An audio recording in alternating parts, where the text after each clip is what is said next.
Welcome to episode 27 of the Thelma Tapes, the Living Memory Association podcast. This edition is dedicated to fantastic fashions and cool clothes from the swinging 60s to the 1990s. You'll hear shiny recollections of loon pants and tight perms, of Beetle Suits and Chelsea boots, and of tougher times of turning collars and reseating trousers. So, spinning our drindle skirts, back in time we go. I had a pair of crushed velvet aubergine coloured loon pants, and I thought I was the bee's knees in those. And as the years rolled on, I'm not good at throwing things away, and these loon pants ended up in the attic. And when my own family were all in their 20s, we had a clean out of the attic and they appeared. And my son, who was maybe about 22 or so, he tried them on, but they were too short in the leg for him. So my daughter-in-law said they would fit me, and she tried them on and they looked perfect on her, and she took them over. So that was like 25 years from their first wearing. It was the early 90s, and I was a little bit out of date, I think, even then, but I was having very tight perms. In my job on the Community History Project, we worked on the first floor, and my colleagues used to say to me that if they threw me out the window from the first floor, I would bounce on my head back up again because my perm was so springy. And I think that probably is true. The 62, 63, just before the Mersey sound, came in, you were on to tight, short dresses that you would wear with long white patent boots if you had them. Up to your knee? Yes, very fine, and you would literally, ease them up.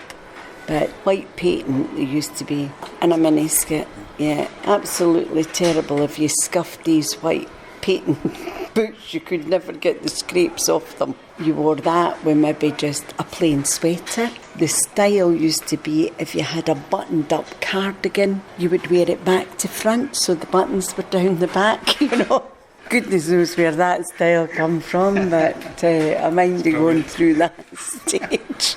In the 60s, of course, when the Beatles were big, not everybody had a Beetle suit. I was just fortunate enough to get one made. And then you wore the Chelsea boots. The Beetle suit had no collar, just had a round collar, round neck and buttons down the front. And stitching was different colour from the suit itself. It'd be maybe grey with a blue stitching down the front, a braid, sorry. And I had the Chelsea boots, or Beetle boots as they were referred to then. Good for dancing? Yeah. Mm-hmm. And what clubs did you go to in those days, John? Magoo's, The Place, The Gamp, The International, The Top Story, Walkers, The Plaza.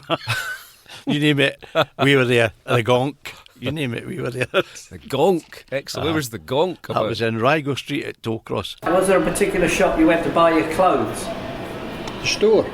Still the store? Everything was in the store. And I used to have to go at the divvy time to get the divvy in Bread Street. I was saying, I don't think they could trust my elder brother. But he's a minister, So I wouldn't trust him either. He's never been in touch with them. No. Well, should he be?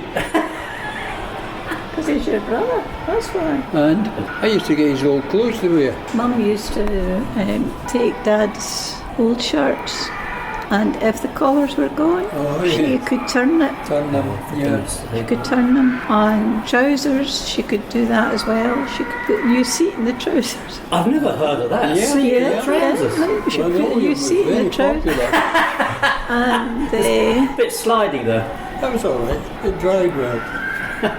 Getting ready, well, you went for like the bouffon hairstyle that all had to be lacquered into place and then sprayed copiously with Bel Air hairspray. Had to be Bel Air because that made it as stiff as a board.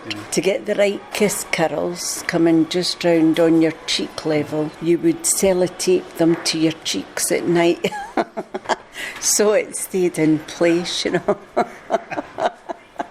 Vidal Sassoon, of course, it was his haircut, trying to find a hairdresser in Leith that could cut like Vidal Sassoon was not easy. I do remember drindle skirts. I think this skirt was cut on a circular piece of fabric, and so when you wore it, you could spin round and it would go out into a wide circle of material all around you. And young girls used to like doing that. It was a showing off thing.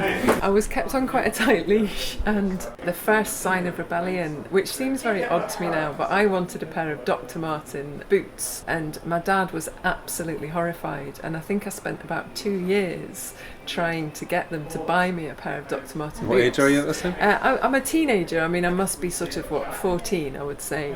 And I couldn't understand because they'd spent their life putting me in practical shoes. For the first time in my life, I actually wanted a pair of practical shoes, and I wasn't allowed them. And I think, all I can think is that my cousin had been a skinhead, and so the association of Dr. Martin boots was a very different one for my dad than they were for me. But I did in the end get a pair, and I was very proud of them.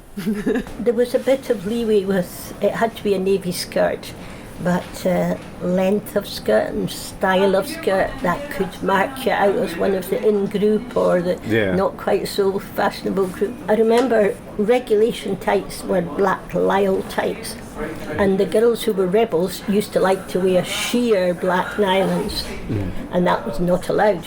But over the years there was a shift, and sheer black nylons became smart and acceptable, and those who wore the thick black lisle stockings, they were the beatniks of the 60s, and that wasn't approved of. Again, there was a complete shift around. Mum was superb at doing men, she could do things.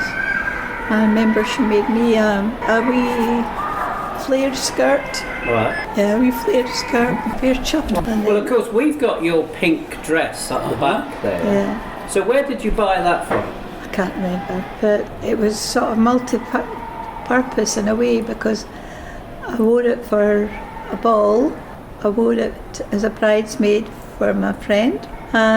Felt quite nice in it too. Of course, you look lovely in it now. You did, you look very nice. You've got the photos. Well, Dad was the one who used to make the patterns. Well, I suppose the engineering would help making the patterns. So he would make the pattern for Mum, then she would cut it out and sew it. For goodness sake. Great. They were a good team. I remember as a young girl, poppet were very popular. There were beads made of plastic, and they linked together, they popped them together. So you could make a little bracelet or a necklace or a long chain, or very long and double it over, and you could get them in white and you can get them in colours as well. Poppet beads. And also in my teens, love beads in the 60s. Love beads. And what were they? Hard to describe. It was quite a fine string with little tiny beads on it, tiny beads in different colours, maybe different combinations, so it made patterns round your neck. That was quite a hippie thing. Well, I had an elder brother, so I was known as the cast-off kid. So you didn't get many new things? No. I think the first time I got a new suit was at National Service. Oh. We were a knitting family because my grandmother, whose name was Ursula Andrews' daughter, right, she knitted shawls. I should maybe bring a shawl in. Oh yes, I would have done it. And Fairy Isle. Oh yeah. And I had a Fairy Isle Tammy, which I loathed. Oh, what a shame. You tried to lose it. Oh, Well, you see, when I'm motorbike sidecar, and my elder brother got in the pillion seat, and I was in the sidecar, which my father had made with my mother, and I had to wear this abysmal hat. So once we picked up speed, I took it off and threw it away.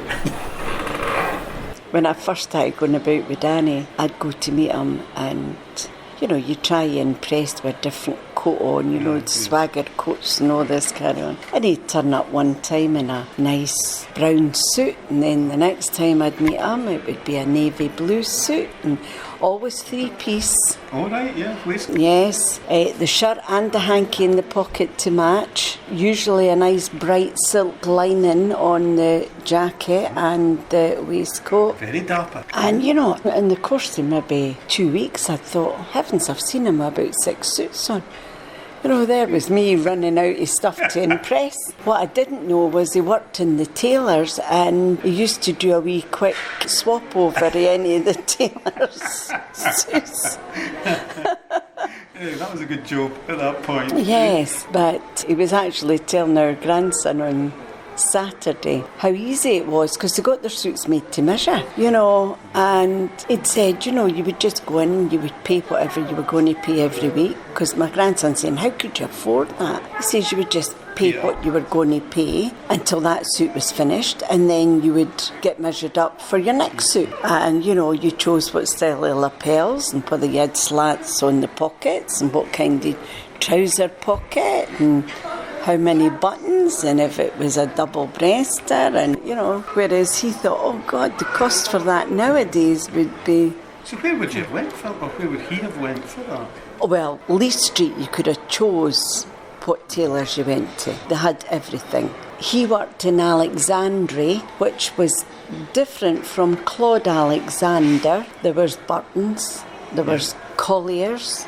John Collier? Yeah, there was Hepworth's. Oh, that's Hepworth's, I remember Hepworth's. And of course, Jackson's, men at C&A. Oh, yeah, man. You know, they had a terrific advertising that got a lot of... Plus John Collier's window. To watch.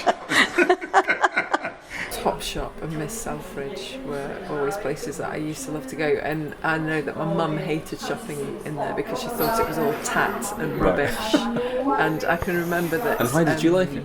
Well, because it's where everybody shopped, and it was all very fashionable, and that's where all my mates were shopping, so I thought that's where I should shop. And I can remember being given a clothing allowance maybe when I was 16, I guess, and I went to Miss Selfridge and I went to the sale rail and I bought a crushed velvet skirt and took it home very proudly, thinking I got something very cool and that was a bargain, and the clothing allowance was rescinded. But when I came to Edinburgh in 1967, I was fascinated with the choice of shops then, and there were beginning to be shops selling trendy stuff that I hadn't seen in my small country town. So did you go to Princess Street in the old days? Yes. I remember Goldberg's.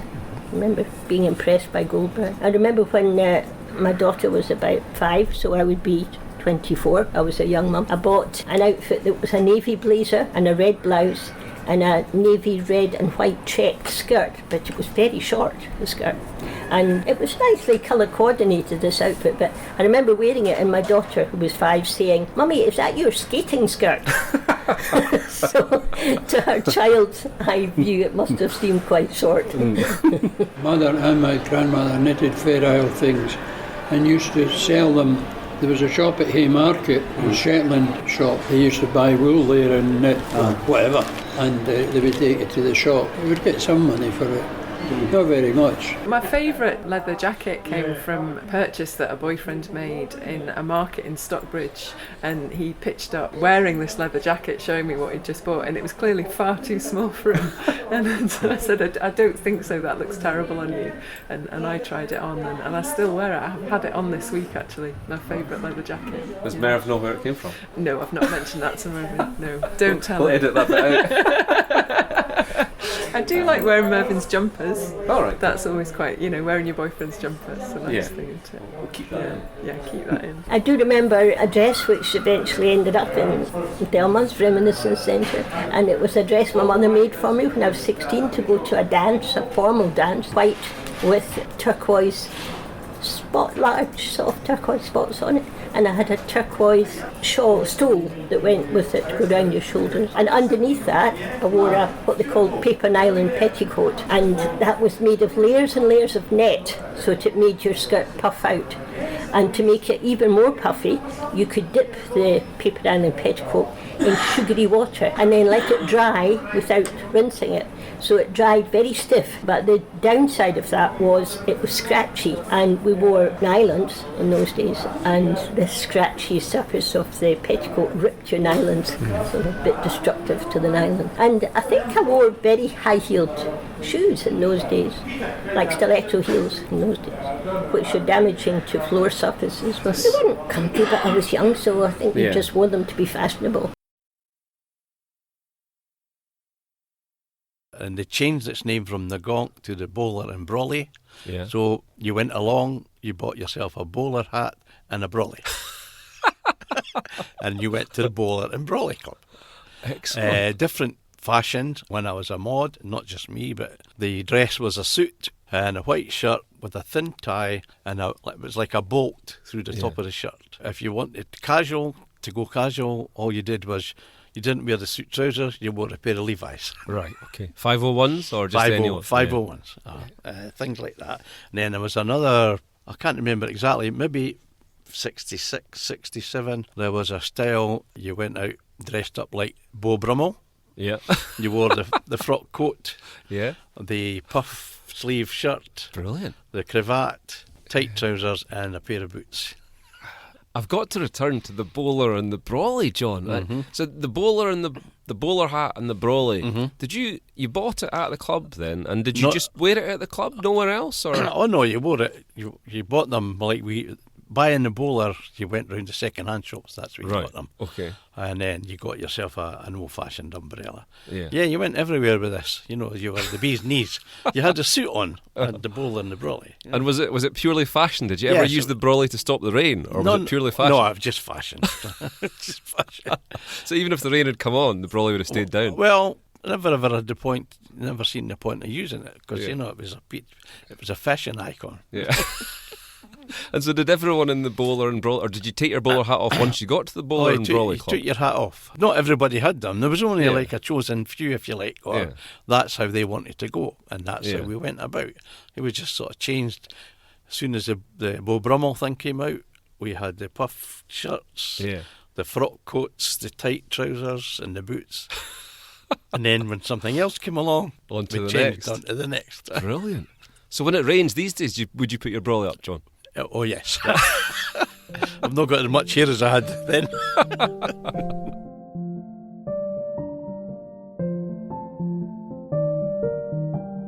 Thank you so much to Evelyn, John, Bill, Netta, Miles, Heather and Maureen for their wonderful memories of fashion in days gone by. If you have a story to share, please pop in to see us at the Little Shop of Memory on the second floor of Ocean Terminal Leith. You can also visit our Facebook page to keep up with our regular events and view our wonderful photo videos on our YouTube channel just by searching for the Living Memory Association. We also have a brilliant website at www.livingmemory.org.uk hosting 3,000 photos of the past via Edinburgh Collected. And through the webpage you can also access Thelma FM, our brand new radio station playing records and reminiscence 24 hours a day. Until next time, we bid you farewell.